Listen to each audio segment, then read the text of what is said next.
only conversation I remember is them telling my father that, you know, if he didn't sell his house, then they would take the house. First of all, I think everybody agrees that America needs roads. Needs them badly, needs them now. And they ought to be built on a coordinated, comprehensive basis, and the building ought to start. If you're on a highway, you're probably going through a former black community or an existing black community. It was a stroke that divided us among a whole lot of other things. It's not just the highway. It's the liquor stores. It's everything else that seems to just come in our community and sit there.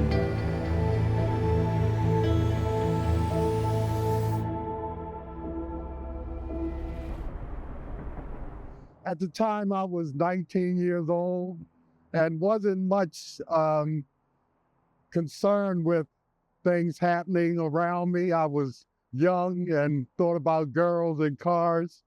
But one day in October, my dad came and told me that we would have to move because of the highway to nowhere that was coming through. Now, this was my favorite place. This was Arundel's Ice Creams Company, and you could go to the movies on the corner there and then bring your little date down to the ice cream shop. They bore most of the effects of taking those homeowners out of the highway to nowhere. I'd say it's like taking a heart out of a body and the extremities start to die off. In 1960, Baltimore city planners came up with multiple expressway plans to bring commerce into the downtown area. Only one section of the expressway was built, and it demolished over 3,000 homes. Highway to Nowhere is 2.5 stretch mile of a highway that the government decided that they wanted to build a shortcut to Baltimore's business district.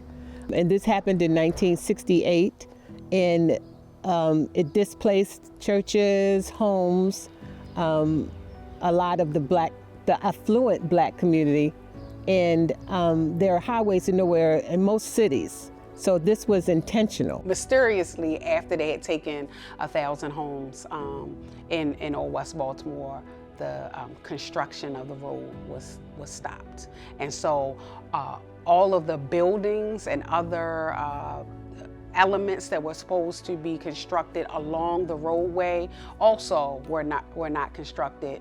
And so the Highway to Nowhere was born as was left as a incomplete road, like in the middle of what otherwise was a vibrant community. In 1956, the federal government launched one of the largest infrastructure projects in history. So the 1956 Highway Act was the implementation mechanism for highway planning, basically because of the funding mechanism.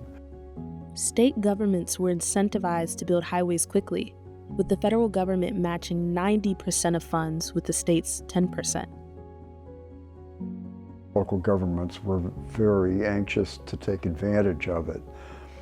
And to some extent, local governments that were interested in clearing quote-unquote slum areas switched from using urban renewal, which had a less favorable funding match and also less plentiful funds.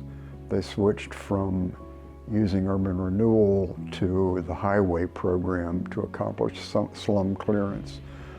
And that might have been part of what influenced the eventual implementation of the Franklin Mulberry Highway to Nowhere. Highways were not only used to bring commerce to the city, but to clear out so-called undesirable areas, blighted areas, a definition that gave a home the kiss of death and justification for demolition. So blight is actually a term that was used for produce.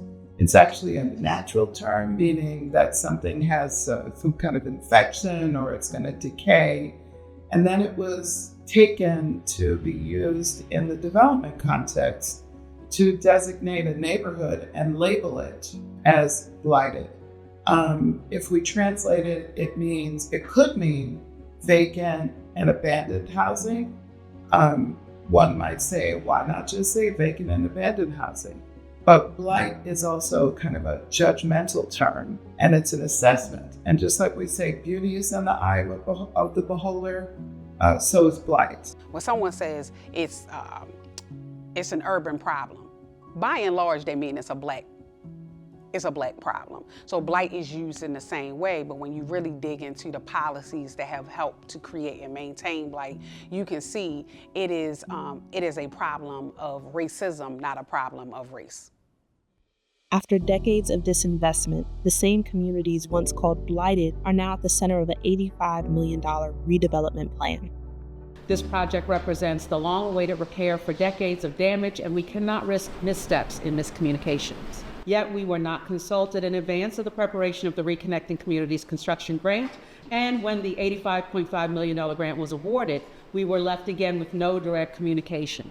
Instead, we all learned about it through various news outlets like everyone else. We're going to vet everything, and for those ideas or concepts that end up falling away, it's our obligation and our duty to explain why those weren't carried forward in an open way too. So we want to hear all voices, and we fully expect that there's going to be, the full range of, ideas that oftentimes will come into conflict with each other. Our job as stakeholders is also to represent the community and go back to the community and say our interests are being met, through this process.